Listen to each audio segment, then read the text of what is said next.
In this video, we will review graphing linear functions. You should have been given a copy of today's notes so that you can follow along, write down the original problem, and review graphing with me. Alright, linear functions, as the word linear indicates, will form a line. So some important aspects or features of lines would be their x and y intercepts. So in this line that's already graphed, I'm asking for you to identify the x and y intercepts and please write them as ordered pairs, so as x comma y. So for the x-intercept, we look for where the line crosses the x-axis. That happens at -4. To write that as an ordered pair, that would be -4, 0. The y-intercept is, of course, then where it crosses the y-axis, which happens here at +1. So as an ordered pair, that would be 0, +1. So remember how to express ordered pairs as parentheses x, parentheses y. Sometimes we can use the x and the y intercepts of a graph to graph that equation. So in order to graph a line, we just need 2 points on that line. So in this case, it might be easy to find the 2 points that represent our 2 intercepts. If you remember, it's going to be a little bit hard for me to show visually in this video, but I call it the cover-up method.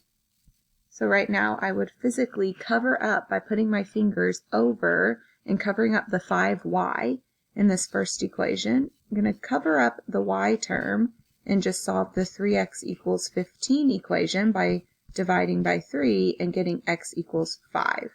So I cover up the y in the sense that I'm making y = 0 and then solving for x. So that gives me the ordered pair 5, 0, which would be right here, and that's our x-intercept.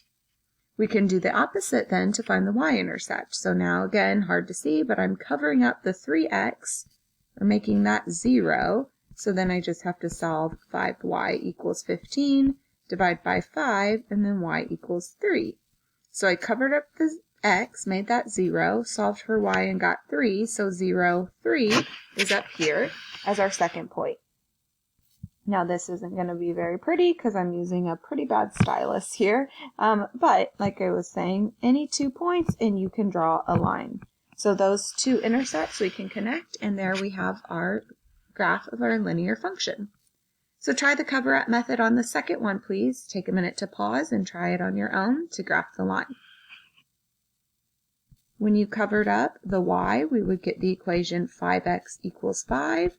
You solved for x and got x = 1. So as an ordered pair, the x-intercept was 1, 0. And for the y, it was a -y = 5, so you needed to divide by -1 still to get y = -5. So as an ordered pair, our y-intercept was 0, -5. So that would have been down here, and then you could graph this line. So that is one possibility of graphing linear functions. We could use that cover-up method, find the 2 x and y intercepts, and graph that way. Now, notice I picked problems where the x and y intercepts were nice whole numbers or integers for you, so it made it easier to plot. Obviously, that's not always going to be the case, so we do have other ways that we graph. Probably the most common way that you're familiar with graphing from the past is to graph from slope-intercept form. So SlopeIntercept. Wow, stylus is not very good. I apologize.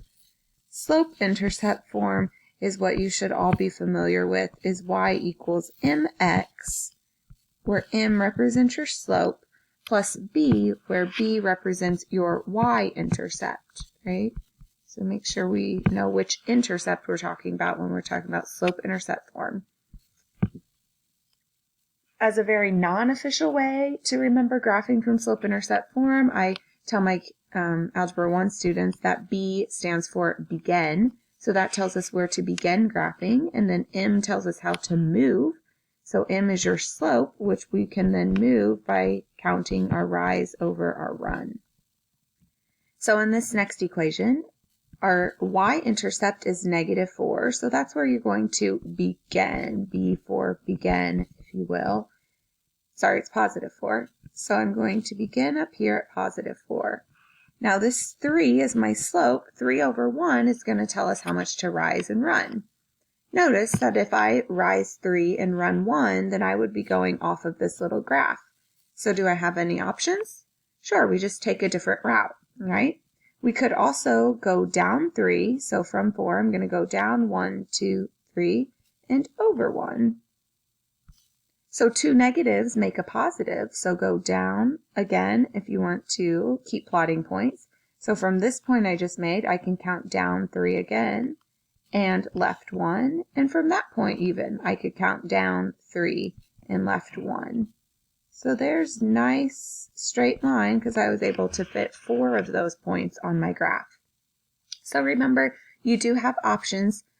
But we need to make a positively sloped line. So notice as you read, that line is going uphill. I just had to go down and to the left, and I still made a positive line. All right. This one is also in y equals mx plus b form. Notice the m would just be -1, and in this case, the b is not there, so our b would be 0. We would start at the origin. And then from there, we can graph by going rise over run. So we could go down and to the right and get lots of points, or we could also go up and to the left. So either of those movements are going to make a negative line when we connect our points. All right, so hopefully that's something you recall from Algebra 1. There are some special cases. The special cases, instead of having y equals mx plus b, instead of having an x and a y, they might just have one of your variables. So if it said x equaled 3 or y equals 3, those are special linear functions. A lot of times people confuse those, so I just wanted to review. How I remember x equals 3, I think, okay, it has to touch the x-axis at 3. There's no y, so it's never going to touch y. So our x equal lines are always our vertical lines with an undefined slope. The y equals 3 line then will touch the y-axis at 3. It has no x's, so this time it never touched the x-axis or is parallel to the x-axis. So the y equals lines are always our horizontal lines with a slope of 0. So again, just some special cases to recall. All right, and then other times when we graph, it's going to be necessary to convert from standard form to slope-intercept form. So in those first examples, we graphed from standard form and we used the cover-up method and we graphed by finding the intercepts. This one, you can tell if you tried the cover-up method, the x and y intercepts wouldn't come out that nicely. So this one we're just going to put into slope-intercept form by solving for y, which is going to feel familiar to those literal equations we did last chapter. So if I want to solve for y and get it by itself, I'm going to minus the 3x term. So that will give me -2y. Over here, remember 8 minus 3x, those are not like terms, so we can't combine. But in order to put it in slope-intercept form, if my goal is y equals mx plus b, I'm going to put the x's first, so the minus 3x, and then the plus 8, just to get it looking more typical slope-intercept form. Now to solve for y, I'd have to divide everything by -2. And now I have y by itself, so I have slope-intercept form when I can write y equals 3 divided by 2. Notice 2 negatives become a positive when we divide. And it's okay to have a fraction there. We actually prefer fractions because remember, that's how much we'll rise and run. And then -4 as our y-intercept. So take a second to pause and graph this, please. All right, hopefully your line matches mine. We started at the y-intercept down here at -4. And then we counted from there up 3 over 2 to rise and run. Again, pause the video for a second and try both of these on your own, and then we'll compare. They're both in standard form, so our goal will be to put into slope-intercept form and then to graph. All right, so that first one that you tried, after you subtracted the 2x term and divided by -5, you should have gotten the equation y equals +2/5 x minus 2. So to graph, again, I'm not working with the best stylus here, but hopefully our graphs match. I started down at -2 and then rose up 2 and to the right 5. For the second one, once you subtract x and divide by 4, notice your slope is negative 1/4 and our y-intercept positive 2. So starting up at positive 2, I could go down 1 and to the right 4. I could also go up 1 and to the left 4. But make sure your slope in the second line is negative. That line's going down versus the first line that was positive. All right. The last little thing to recall is we also graph linear inequalities. So the difference here, of course, with an equation versus an inequality is that greater than symbol. These, we just have a couple extra things to remember. First, we'll plot the points like normal. So the same way we've been plotting points from slope-intercept form, we would do that. So I would start down here at -3, since that's my y-intercept. Remember, this is just 1x, so if I erase that, your slope then is 1/1, so we can go up 1/1, up 1/1, and plot a bunch of points, right? But then there's a couple extra things to think about. Your line could either be dotted or solid, right? So to connect these points with a line, we'll make a dotted line if it's just one of our greater than or less than symbols, a solid line if it had the or equals to. So since this is just greater than, we're not technically going to include the points on this line. So we should connect those with a dotted line. And then if you recall, the third thing to remember is how to shade. So we would either shade above the line for everything greater than, so greater than or equal to, or we would shade everything below the line for everything less than or equal to. So for our symbol here, since we're talking about everything greater than that line, we would shade everything above it. So that's how I personally always teach this section. You could also, some teachers have you test points, so they might have you test the point 0, 0, and then if that gives you something true, that would give you 0 is greater than 0 minus 3. So 0 is greater than -3, that's true. So I need to shade the point with 0, 0.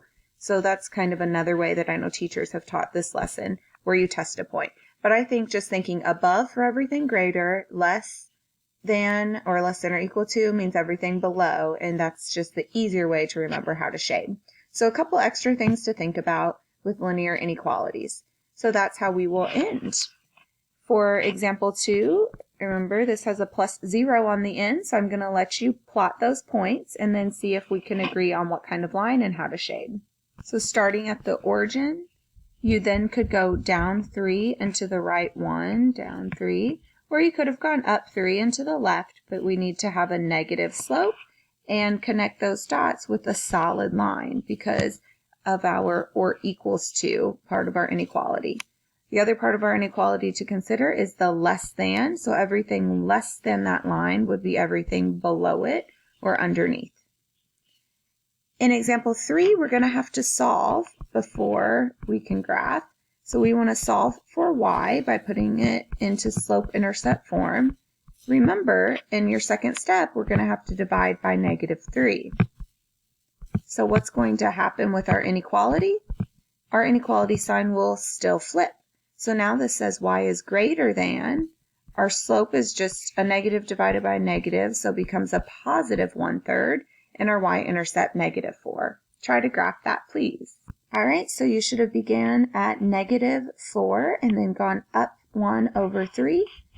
There are my points. It's a greater than, not equal to, so just greater than would mean a dotted line, and then everything shaded above.